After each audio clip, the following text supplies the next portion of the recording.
So, we've reached 10,000 subscribers on YouTube. Thank you guys very much for getting me there.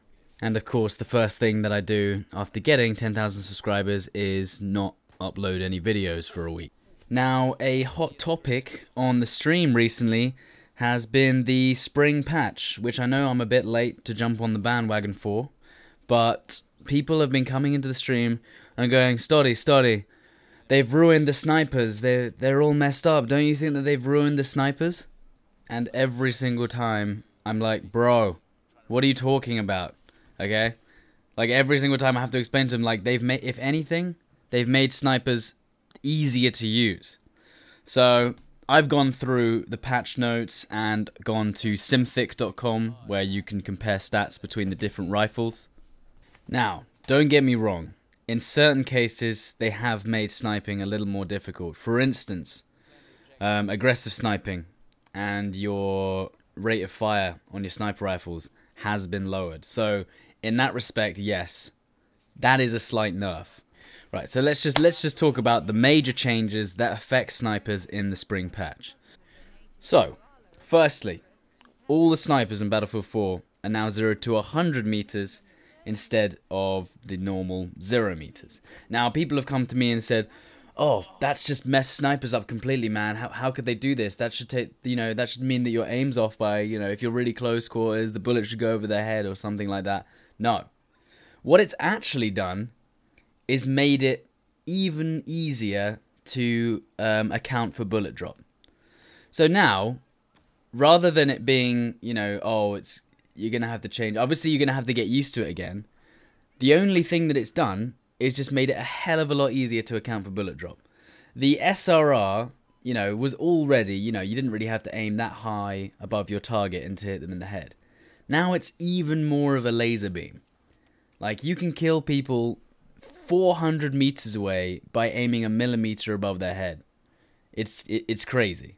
It also means that any of the snipers that have the slower bullet speeds or the larger bullet drops have even less of an effect on adjusting for bullet drop. And this comes alongside the head glitch fix, which basically means that the bullets originate more around the area of your gun than they do from the top of your head, which is where they used to originate from.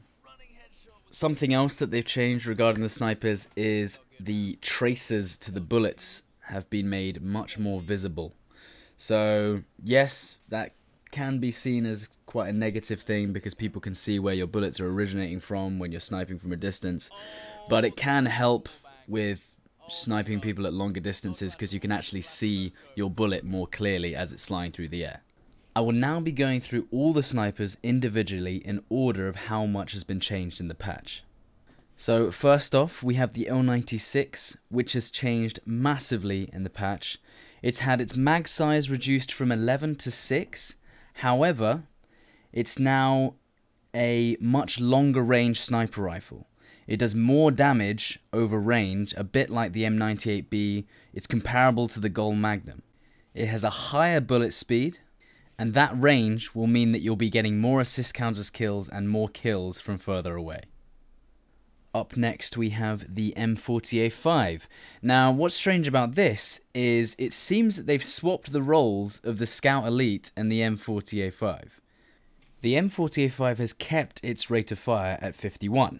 However, it's lost its mag size, whereas the Scout Elite's actually gained bullets in its mag size. So the M40 is now your Scout Elite, in theory. You can see that it's also gained some bullet speed, but that's quite minimal in the grand scheme of things. So now, here's your Scout Elite. As you can see, rate of fire has been reduced to 42. The M40A5 isn't as fast as the Scout Elite was, but the Scout Elite actually has one of the highest bullet speeds still of any of the sniper rifles at close range. But it has gained that 11 bullet magazine, so there's the bonus. So for some reason, they've decided that the CS5 should have the highest rate of fire of all the sniper rifles. Now, they've also reduced the bullet drop to an SRR standard, So that's great. So everyone's going to be like, oh, so I should be using the CS5, clearly. You know, the CS5 seems to be the clear choice if I'm going to be aggressive sniping. The thing that you've got to remember is it hasn't gained any muzzle velocity. So whilst it's got the fastest rate of fire, it has a 400 meters per second bullet velocity, which is really, really slow. The CSLR4 now, they've decided to balance this in a way so that they've reduced the magazine size from 11 to 6, but they've increased the bullet velocity to 670, which would make it the second fastest sniper rifle in the game. However, that rate of fire and the fact that it doesn't have a high range makes this gun really kind of average. It's nothing special anymore, now that it's lost its mag size. The 338 Recon has received a buff to its rate of fire, and that's it. So yeah, not much change there. The SV98 has had its rate of fire reduced by 2. I'm not sure how you even measure that balance. I don't even know how that makes much of a difference, but there you go. Now, what's interesting about the FYJS is it has its rate of fire reduced, which is, you know, kind of grim. However, it's now got a longer drop-off to its damage over range. So you know that the FYJS doesn't always headshot over range. It'll now headshot at a longer range than it did previously, but only by a small amount. So it's better though. It's been improved. No major changes have been made to the JNG, the SRR, the Gol Magnum, and the M98B, which for me, as a primarily, you know, medium to long range defensive sniper, is perfect. However, the stats that you see on each of these sniper rifles have actually been applied to all of the previous sniper rifles in this video. I just didn't include them because I wanted to include the most important aspects that have changed.